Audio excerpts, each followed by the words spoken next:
If you enjoy the content, please like the video and subscribe to my channel Nightmare Archives. The old farm had been in Sam Miller's family for 3 generations, stretching across 40 acres of rolling hills that ended at the dense woods everyone called the Black Woods.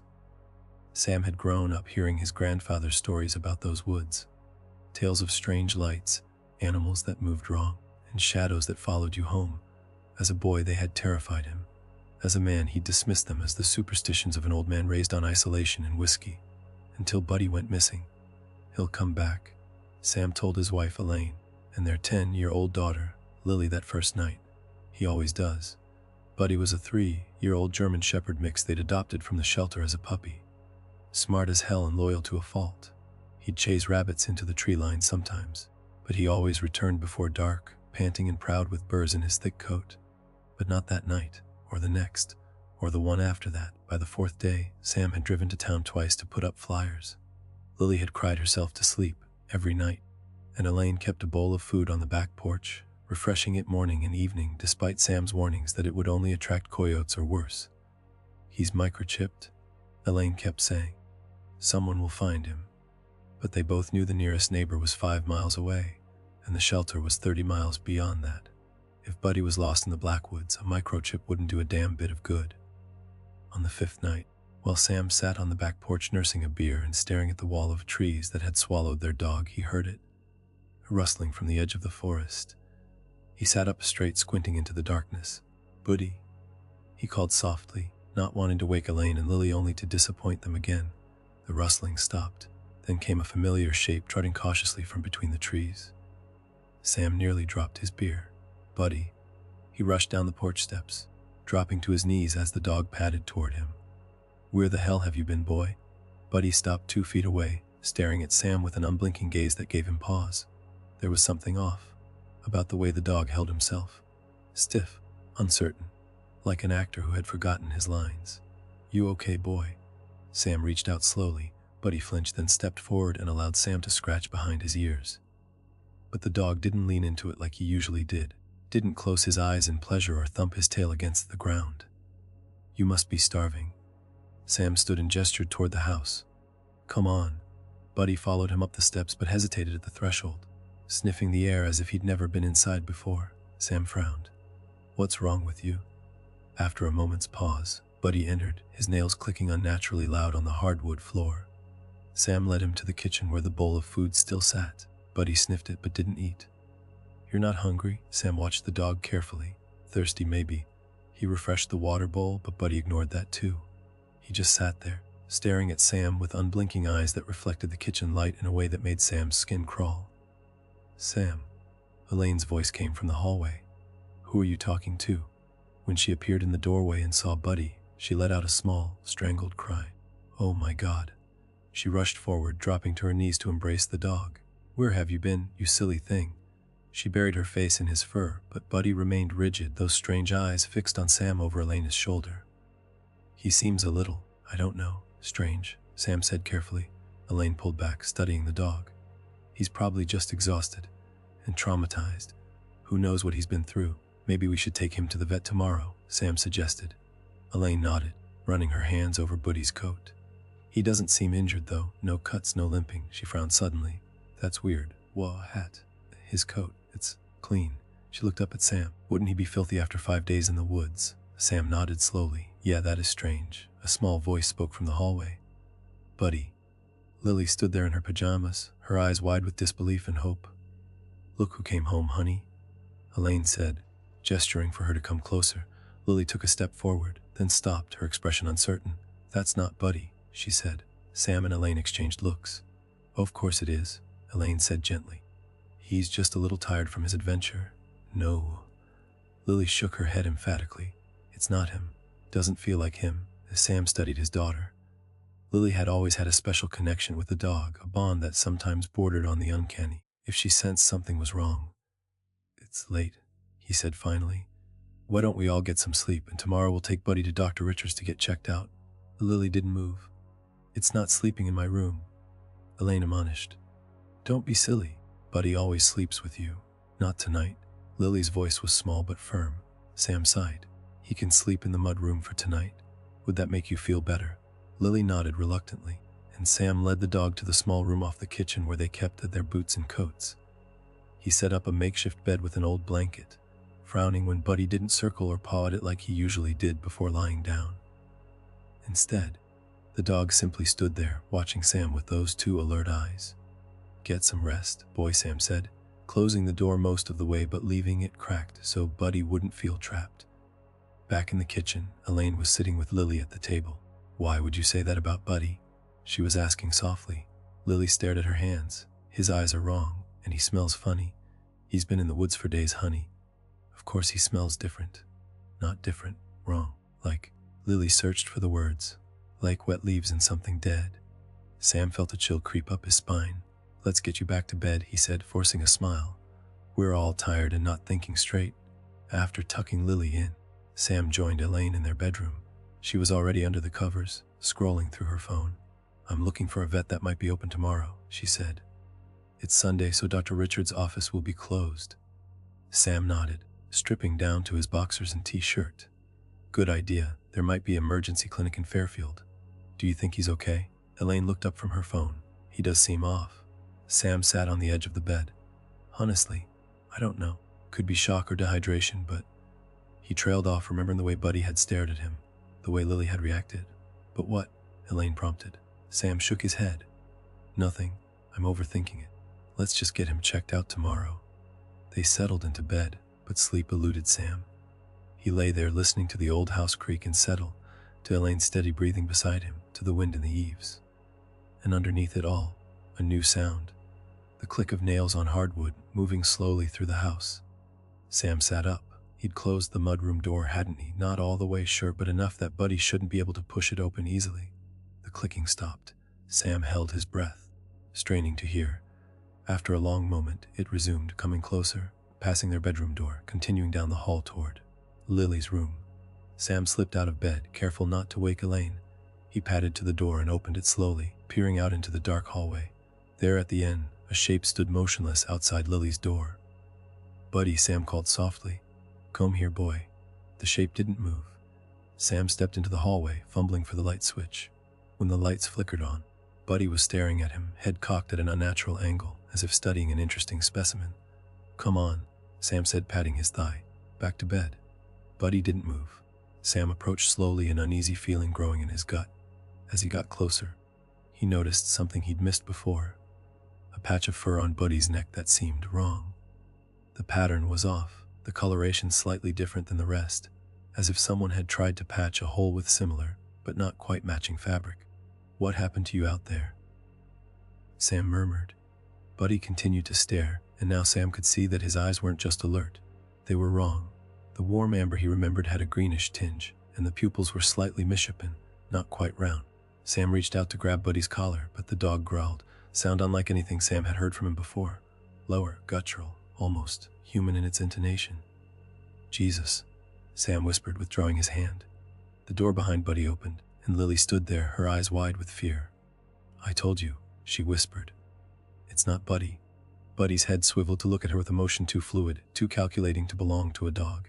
"Go back in your room, Lily," Sam said quickly. "No." Lily retreated, closing and locking her door with a soft click. Sam turned his attention back to Buddy. "Come on," he said with more firmness. "Back to the mudroom." To his surprise, Buddy obeyed, turning and padding back down the hallway. Sam followed, keeping his distance. At the mudroom, the dog slipped inside without protest, and Sam closed the door completely this time, sliding the small bolt into place.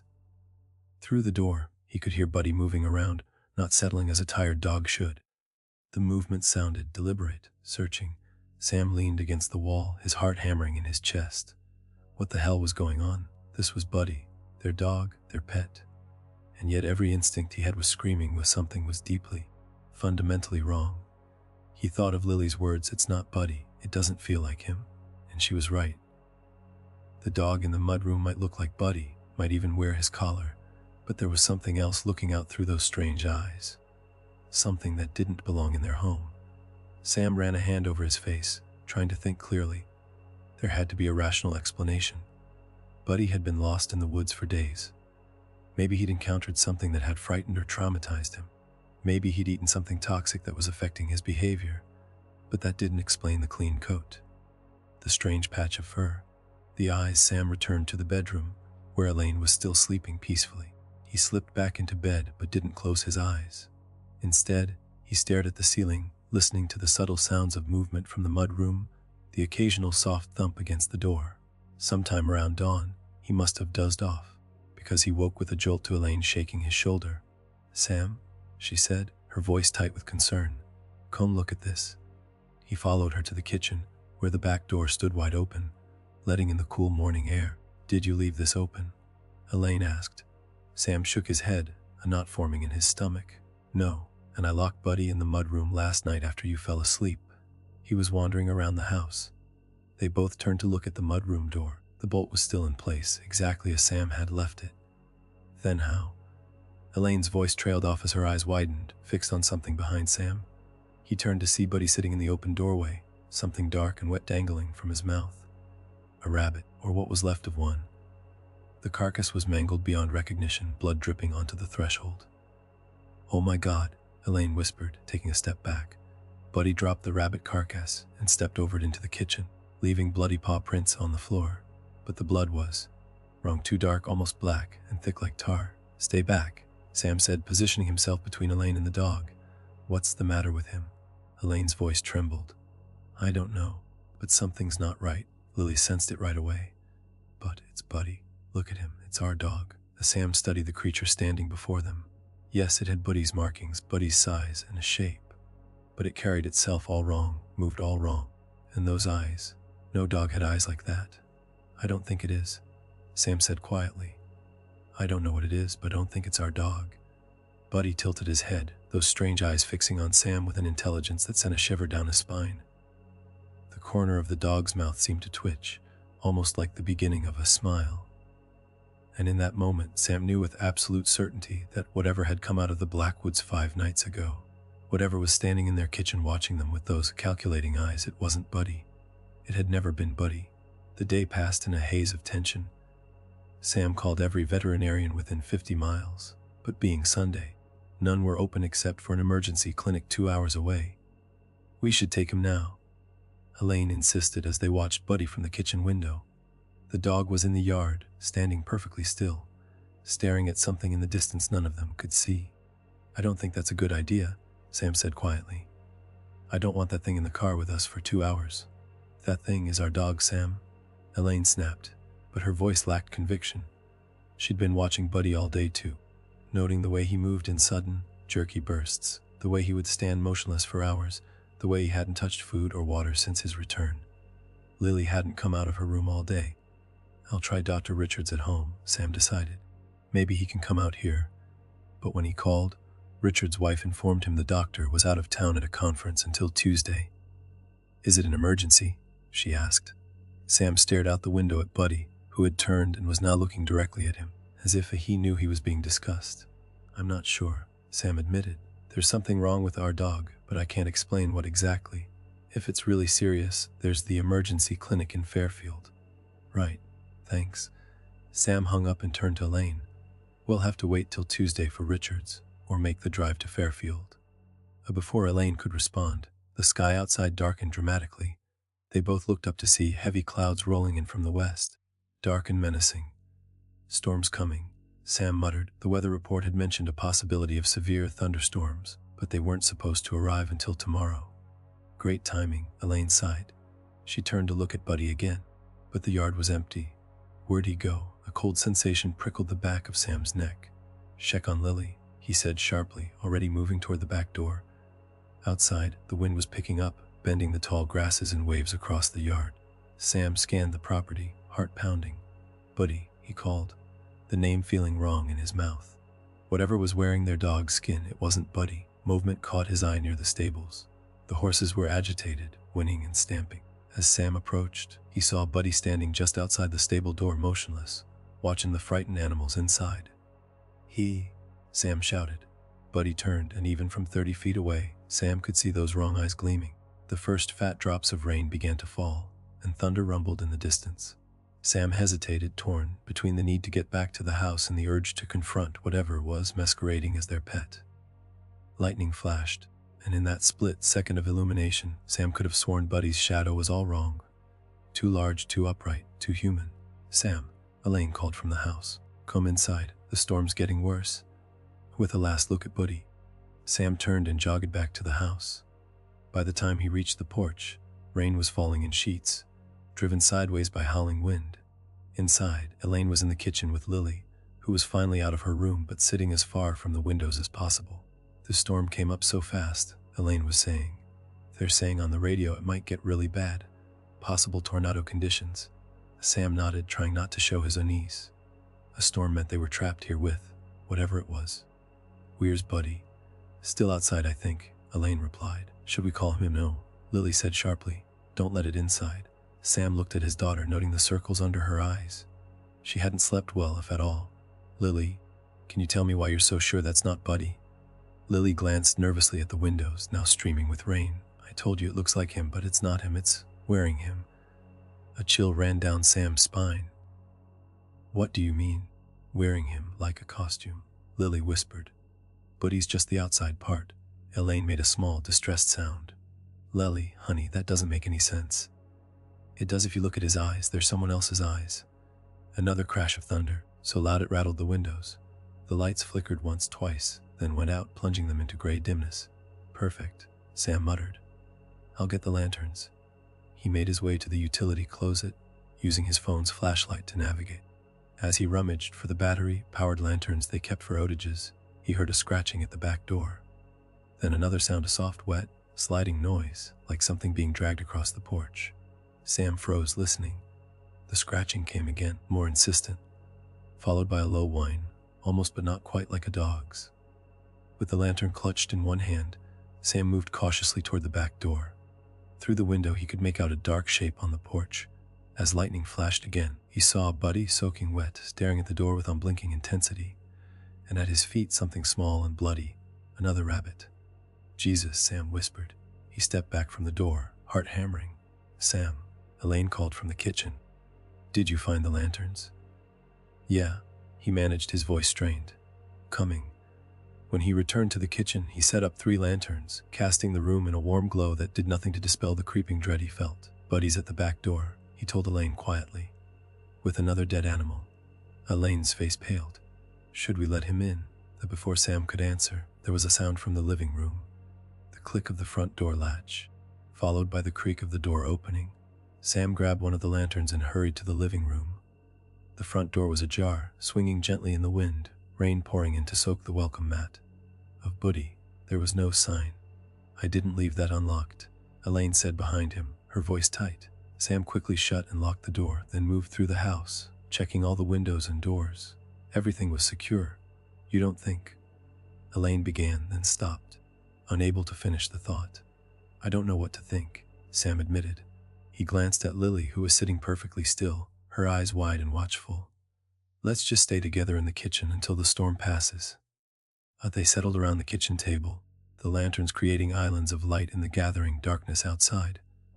The storm showed no signs of abating. If anything, it was growing more intense, the wind howling around the corners of the old farmhouse like something alive and hungry. That we should try to get some sleep, Elaine suggested after they'd been sitting in tense silence for nearly an hour. The storm might last all night. I'll stay up, Sam said. You two can use our bedroom. Elaine looked like she wanted to argue but nodded instead. Come on, Lily, let's try to get some rest. Lily hesitated. What if it comes inside? It won't, Sam assured her, though he had no idea how to keep that promise. I'll make sure of it. After they'd gone, Sam sat alone at the kitchen table, listening to the storm rage outside and the house creak and settle around him. He'd retrieved his shotgun from the locked cabinet in his office and laid it across his lap.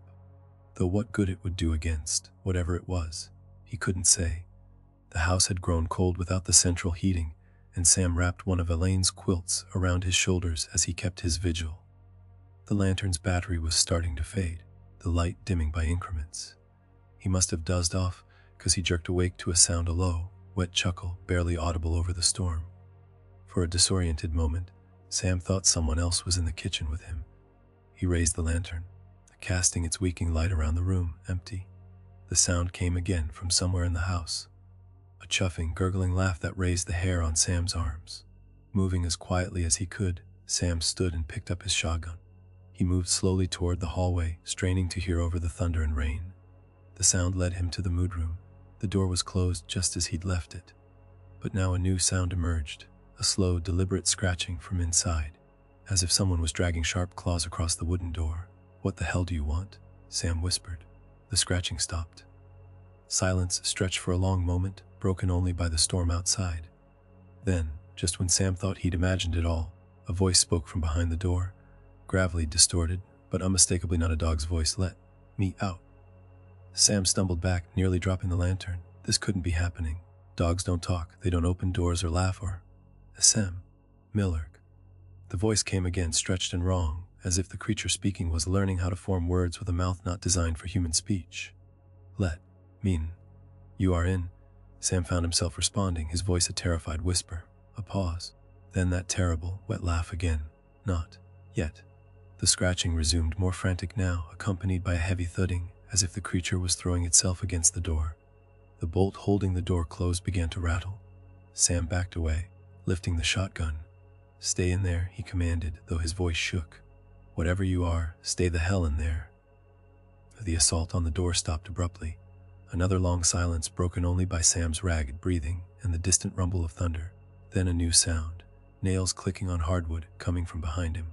Sam whirled around, raising the lantern. There in the hallway stood Buddy, water dripping from his fur onto the floor. But he wasn't on all fours. Buddy was standing on his hind legs. His front paws hung at his sides, too long, fingers unfurling from what should have been simple paws. His head was cocked at an impossible angle, nearly upside down, and his mouth. Dear God, his mouth was split in a wide, toothed grin that no dog should be capable of making. "Not Buddy," the thing said, its voice clearer now, as if it was growing more accustomed to speaking. "Never Buddy." Sam raised the shotgun. "What are you?" he demanded. The creature took a shambling step forward, its movements jerky and wrong, as if it was still learning how to manipulate its stolen form. "Many names," it said. "Your kind called us Skinwalkers." "Where's our dog?" Sam asked, though he already knew the answer. The creature's grin widened impossibly. "Eaten. Wearing him now." It gestured to its body with one elongated paw hand. "Not very comfortable. What do you want?" The Skinwalker tilted its head, that horrible upside-down angle making Sam's stomach lurch. "Better skins." It took another step forward. "Yours will do." Sam fired the shotgun. The blast caught the creature in the shoulder, spinning it around and sending it crashing into the wall. But instead of blood, a thick, tar-like substance oozed from the wound, and the Skinwalker made a sound, not a yelp of pain, but a hiss of anger. "Sam!" Elaine screamed from down the hall. "What happened?" "Jet Lily and get to the truck," Sam shouted back, not taking his eyes off the creature as it righted itself. The wound was already closing, the false skin knitting itself back together. "Now, Elaine, go." The Skinwalker laughed again, that wet, bubbling sound. Dimly, it said, its voice growing more fluent with each word. Sam fired again, aiming for the head this time. The blast tore away part of the creature's face, revealing something underneath that was decidedly not a dog's skull. Something gray-green, glistening, with too many eyes. The sight of it sent a bolt of pure terror through Sam's core. This wasn't just an animal behaving strangely. This was something else entirely, something that didn't belong in this world. The Skinwalker staggered but didn't fall. Instead, it began to change, the dog's skin stretching and tearing as something larger tried to emerge. Sam didn't wait to see what it would become. He turned and ran toward the bedroom, where Elaine was struggling to pull Lily from under the bed. "She won't come out," Elaine cried, her voice high with panic. "It's coming," Sam said, shoving the shotgun into Elaine's hands. "Take this, I'll get her." He dropped to his knees, peering under the bed where Lily had wedged herself against the wall. "Lily, honey, we have to go now. It's gonna get us," Lily sobbed. "Like it got Buddy. Now if we leave right now," Sam insisted. "Please, baby, come out." In the hallway they could hear it coming, a wet, slithering sound punctuated by the crack of bones rearranging themselves, growing larger.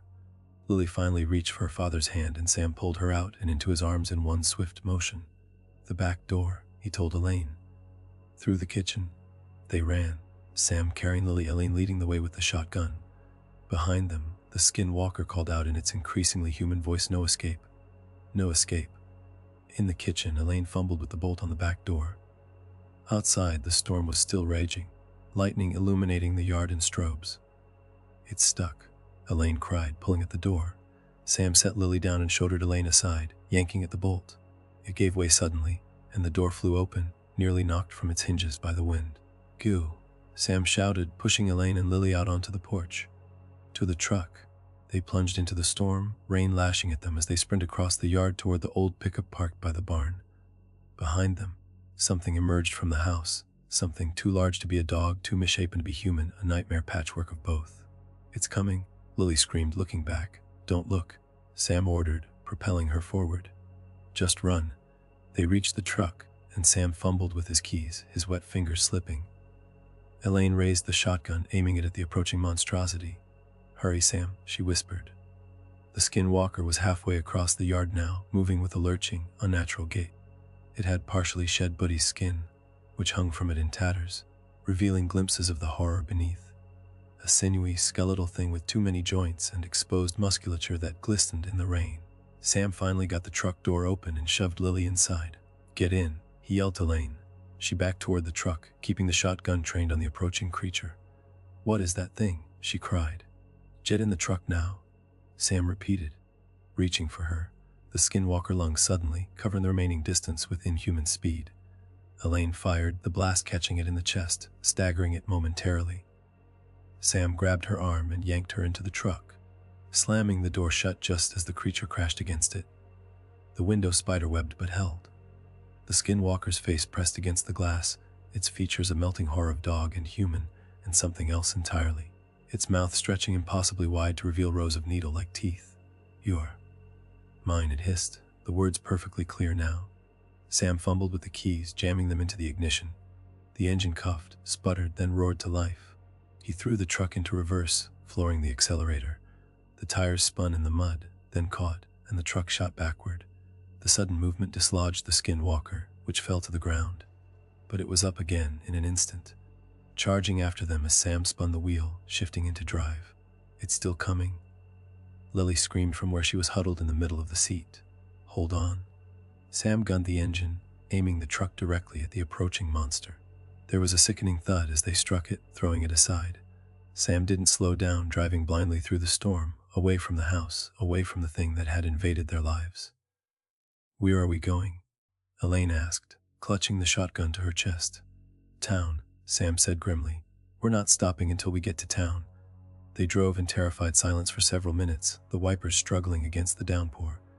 Lily was shaking uncontrollably, and Elaine had wrapped an arm around her, murmuring reassurances neither of them believed. "What was that thing?" Elaine asked finally, her voice barely audible over the storm and the engine. "It called itself a Skinwalker," Sam said, his eyes fixed on the road ahead, illuminated only by the truck's headlights. "It said it killed Buddy and wore him." "Oh God," Elaine whispered. Lily was right. Lily looked up at her mother with tear-streaked cheeks. "I told you it wasn't Buddy. I knew it wasn't him." "I know, baby. I'm so sorry I didn't believe you." Sam glanced in the rearview mirror, half expecting to see the creature loping after them through the rain. But the road behind them was empty, swallowed by darkness. "We need to tell someone," Elaine said. "The sheriff." "And tell him what?" Sam interrupted. "That our dog came back wrong. That it stood up and talked to us. That it's some kind of monster that can take over bodies." He shook his head. "They'll think we're insane." "Then what do we do?" Sam had no answer. They drove on through the storm, the road ahead barely visible. They were about halfway to town when something caught Sam's eye, a shape by the side of the road. "Sam, slow down," Elaine said suddenly. "I think I saw something." Sam eased off the accelerator, peering through the rain-streaked windshield. There, just visible in the headlights, was a small, still form lying in the mud at the edge of the road. "Is that?" Elaine began. "Stay in the truck," Sam ordered, putting the vehicle in park. "Lock the doors. If anything happens, drive away. Don't wait for me." Sam." "No," Elaine protested, but he was already opening the door. The rain hit him like a physical assault as he stepped out, drenching him instantly. He approached the shape cautiously, ready to run at the first sign of movement. But it didn't move, and as he got closer, his heart sank. It was a dog. A German Shepherd mix, muddy, bloated, clearly dead for days. Buddy. Their real dog, not the thing that had come to their door wearing his skin. Sam knelt beside the corpse, rain streaming down his face, mixing with tears he hadn't realized he was shedding. Buddy's collar was still around his neck, the tags glinting dully in the truck's headlights. There was no mystery about how he'd died. His throat had been torn open, and large chunks of flesh were missing from his body, as if something had been feeding on him. Sam heard the truck door open behind him. "I told you to stay in the truck," he called, not looking back. "Sam." Elaine's voice was strange, tight with fear. "That's not me." Sam froze. Then slowly he turned. Elaine was still in the truck, her face pressed against the window, mouth open in a silent scream. Lily was beside her, eyes wide with terror. Standing by the open truck door was Elaine, a perfect copy down to the clothes she was wearing, the way her hair fell around her face, the small mole on her right cheek. But the eyes were wrong, just like Buddy's had been. "Hello, Sam," the false Elaine said, her voice a perfect imitation except for a subtle, wet undertone. "I have unfinished business." Sam scrambled to his feet, backing away. "How?" The Skinwalker smiled, a too wide grin that split its stolen face unnaturally. "You think I need the original to take its shape? Poor Buddy was just convenient, already dead when I found him." It gestured to the dog's corpse. "Been watching your family for days, learning you, choosing. Stay away from us," Sam warned, though he had no weapon, no means to enforce the threat. The Skinwalker laughed, Elaine's laugh, but wrong, distorted. "Your kind is so arrogant. You think these woods are yours." It took a step toward him. "These woods have always belonged to the old ones, to us." In the truck, the real Elaine had recovered enough to reach for the shotgun. Sam saw her movement and knew he needed to keep the Skinwalker distracted. "What do you want from us?" he demanded. "I told you," the creature said, still advancing slowly. "Better skins. Yours will do nicely. The child's especially. So fresh, so much life left." Sam's blood ran cold at the thought of this thing wearing Lily's form, using it to get close to other victims. "You have to kill me first," he growled. The Skinwalker's grin widened impossibly. "That's the plan." It lunged, moving with that same unnatural speed Sam had seen before. But this time he was ready. He ducked, and the creature overshot him, landing in the mud several feet away. The shotgun blast caught it in the back, the sound momentarily drowning out the storm. The false Elaine arched backward, black ichor spraying from the wound instead of blood. But just like before, it didn't go down. Instead, it turned slowly, its face contorting with rage. "Run, Sam." The real Elaine screamed from the truck. Sam didn't need to be told twice. He bolted toward the truck, mud sucking at his boots.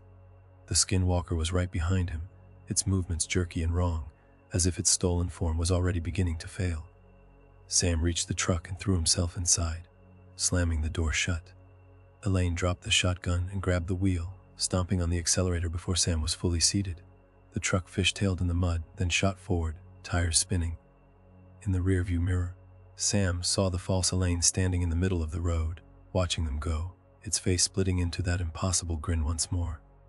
"It followed us," Elaine whispered, her knuckles white on the steering wheel. "How did it follow us?" "I don't know," Sam admitted, "but we can't go back, not ever." In the distance behind them, the Skinwalker raised a hand in a mocking wave.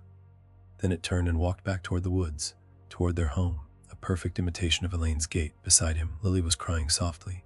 "We let the wrong dog in," she whispered. "And now it knows us. It knows all of us." Sam pulled her close, his eyes never leaving the rearview mirror until the road behind them was swallowed by darkness and rain. He knew she was right. The Skinwalker knew them now. It could become any of them. And somewhere in those ancient woods, where his grandfather's stories had warned of things that moved wrong and shadows that followed you home, it waited. For the next family. For the next skin to wear. For the next wrong dog to come home.